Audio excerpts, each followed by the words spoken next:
the world might see that the Saints are back. The football team. The basketball team is back. The white tablecloths in downtown eating places is back. Mardi Gras is back. But the people are not back. That's right. And so we march. Thank you very much.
Long live!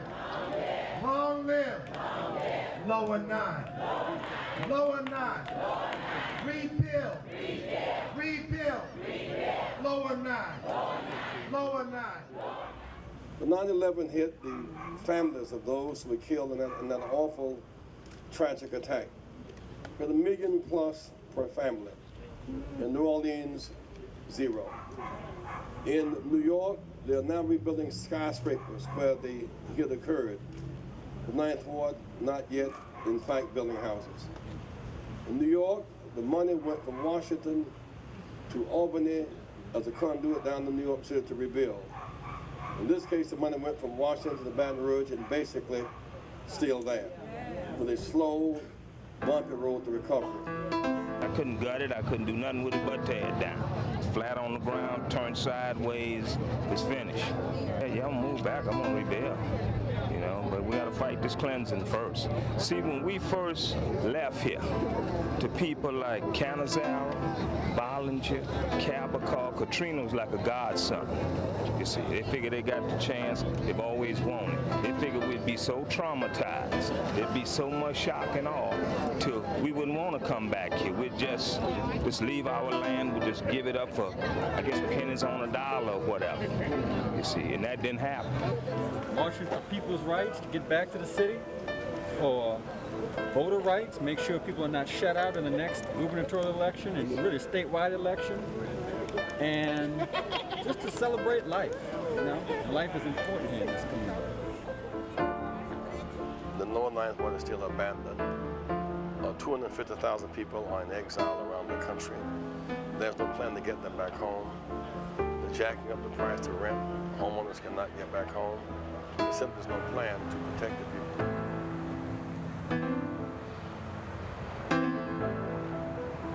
That means for people to come back home to their prospective housing. They want to come in, they're still away in various locations throughout the country, and the people need to come back home. But it takes money for those persons to come back home. So if Road Home can release that money to those persons who want their properties back, they should be able to get it. We are marching because we are part of the community, and we want to show everybody that teachers are back and that we are here. We want our people back so our students can come back. The public schools are not functioning again. The public hospitals are not functioning again. In some places, lights are not on again because resources have been cut off. And the people remain in exile and can't function, can't vote.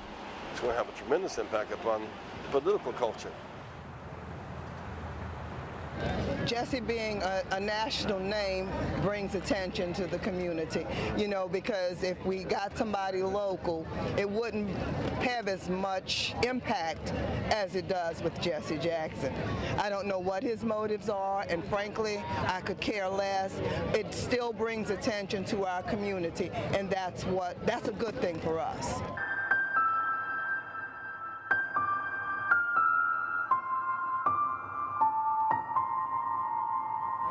Brings me out here today is my concern for my neighborhood, my concern for my city, my concern for my country.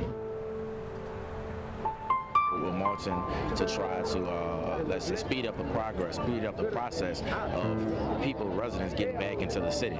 You know, also we're marching because we're letting the world know, we're letting the nation know that we're upset at the fact that Mississippi, you know, received more funds. That money was allocated to them faster than it was to us. Why would you have more money going to Mississippi that's less of a hit than New Orleans where there was more of a hit? In part because the governor of Mississippi, Haley Barbour, is the former chairman of the Republican National Committee. So Mississippi gets more and needs less. New Orleans gets less and needs more. That's pretty open.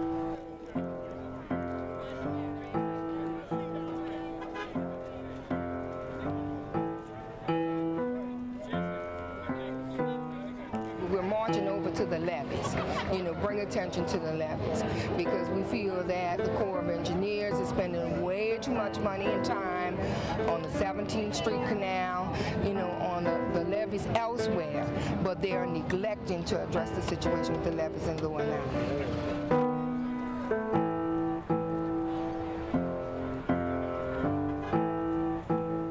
I remember we were here when the waters were high and people were on rooftops.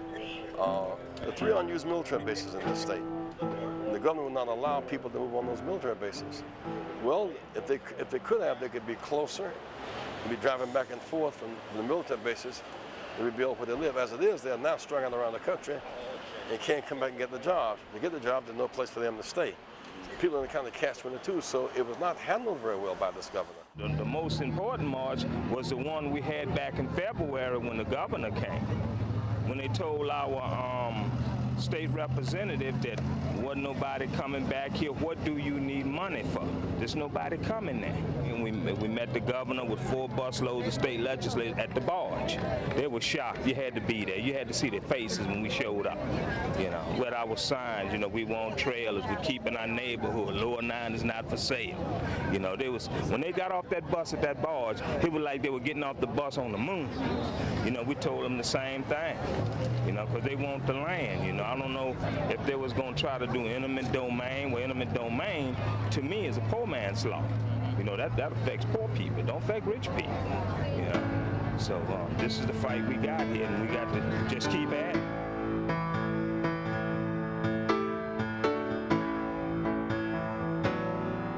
We just want you to know that the NAACP is here today, and we've come from all over the state to stand, to let the world know, to let the state know, and to let the city know that we will not forget, and we want our people back home, and we want our people back home when? Now.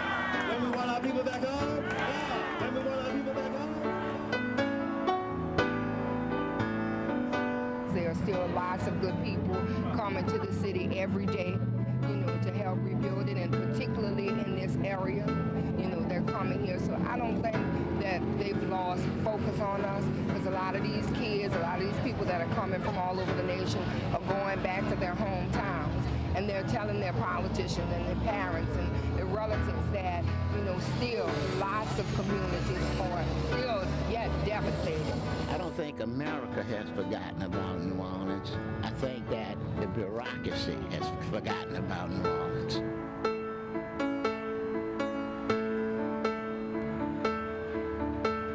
Keep demanding that the money be released. Keep demanding that people's vote be counted, because they are right to vote wherever they are in exile, having their money determine the ability to leverage their political strength and the resources they need to rebuild.